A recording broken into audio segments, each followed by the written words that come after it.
প্রিয় দেশবাসী, আজ বাংলাদেশ একটি গভীর সংকটময় মুহূর্তের মধ্য দিয়ে যাচ্ছে।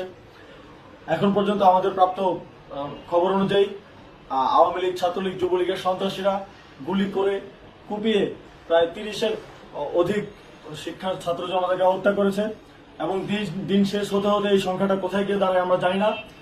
এরই প্রেক্ষিতে আমরা একটি সিদ্ধান্ত নিয়েছি, আমাদের একটি জরুরি সিদ্ধান্ত মোতাবেক আমাদের যে 6 তারিখের যে লং মার্চ টু ঢাকা কর্মসূচি ছিল সেটাকে আমরা একদিন এগিয়ে নিয়ে এসেছি।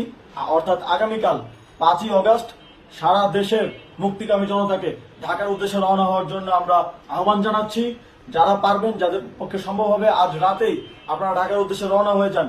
আমরা আগামীকাল সারা দেশের মুক্তিকামী জনতাকে ঢাকায় আসার আহ্বান জানাচ্ছি। বিশেষ করে ঢাকার আশেপাশের যে জেলাগুলো আছে, আপনারা দায়িত্ব নিয়ে মসজিদের মাইকে ঘোষণা দিয়ে যাদেরকে পাবেন সবাইকে নিয়ে ঢাকার উদ্দেশ্যে রওনা হন। এই লড়াই আমাদের জন্য একটি চূড়ান্ত লড়াই। আমরা চূড়ান্ত ঘোষণার জন্য প্রস্তুত, আমরা গণভবনের দিকে যাত্রার জন্য প্রস্তুত এবং সেই উদ্দেশ্যেই আপনারা সবাই ঢাকা আসুন। আমরা আপনাদের সবাইকে নিয়ে আমাদের চূড়ান্ত দাবি আদায়ে এগিয়ে যাব।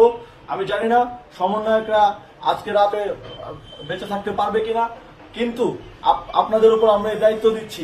আপনারা সবাই নিজ দায়িত্বে ঢাকায় আসবেন আগামীকাল এবং পরশু পরিস্থিতি বিবেচনা করে পরশু গণভবনের দিকে 4 দিক থেকে আমরা রওনা হব। আমরা খুব আতঙ্কের সাথে লক্ষ্য করছি যে ছাত্রলীগ, যুবলীগ এবং আওয়ামী লীগের গুন্ডারা পুলিশের অস্ত্র দিয়ে পর্যন্ত সাধারণ জনগণের উপর হামলা করছে। কিন্তু একটি সুখের খবর হচ্ছে, সারা দেশের বিভিন্ন স্থানে সেনাবাহিনী ছাত্র জনতার পক্ষে দাঁড়িয়েছে। আবার কিছু কিছু জায়গায় যেমন মিরপুর ও মোহাম্মদপুরে সেনাবাহিনী ছাত্র জনতার বিপক্ষে দাঁড়িয়ে গুলি চালাচ্ছে।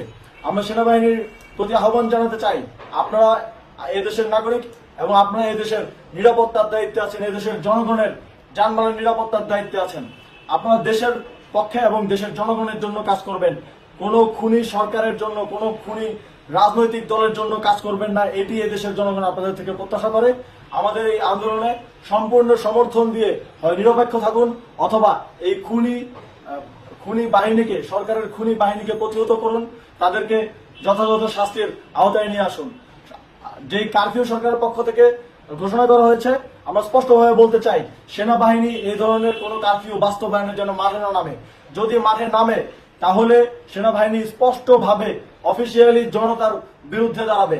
আমরা চাই না সরকারের এই ষড়যন্ত্র সেনাবাহিনী পা দিক। সেনাবাহিনীকে জনতার বিরুদ্ধে দাঁড়ানোর যে ষড়যন্ত্র সরকার রচনা করছে সেটিতে সেনাবাহিনী পা দিবে না, এই বিশ্বাস আমরা রাখতে চাই। আওয়ামী লীগ আজ সারা দেশে তাদের খুনি বাহিনীকে নামিয়ে দিয়েও ছাত্র জনতার প্রতিরোধের মুখে টিকতে পারেনি। রাজপথের পরাজিত শক্তি হিসেবে তারা সেনাবাহিনী সহ অন্যান্য বাহিনীকে আমাদের বিরুদ্ধে কাজে লাগানোর চেষ্টা করছে।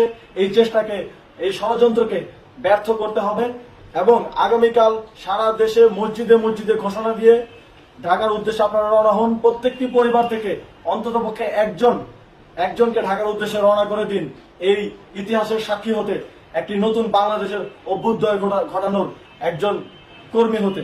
ধন্যবাদ সকলকে।